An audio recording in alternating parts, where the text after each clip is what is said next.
ताज्या बातम्यांसाठी Nashik 24 news YouTube चॅनलला सबस्क्राईब करा आणि बेल आयकॉनला प्रेस करा. आज इथे builders association of India, Maharashtra कंत्राटदार महासंघ, सुशिक्षित बेरोजगार अभियंता संघटना आणि मजूर सहकारी संघ यांच्यातर्फे ठिय्या आंदोलन आणि शासकीय GR ची होळी करण्याचं आंदोलन करण्यात येत आहे.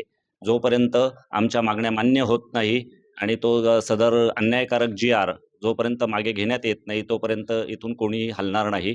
जोपर्यंत अशा प्रकारच्या अन्यायकारक आणि पुढील निधी आम्हाला कधी येणार, जो तरतूद केलेली निधी आहे तो जोपर्यंत देण्याचा ठोस आश्वासन देत नाही तोपर्यंत इथून कोणीही हलणार नाही.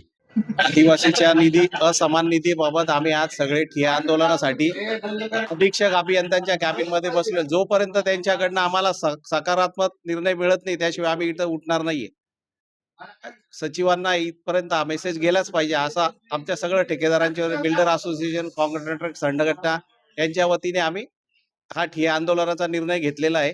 जोपर्यंत सचिवापर्यंत हा मेसेज जात नाही तोपर्यंत आम्ही इथनं उठणार नाही.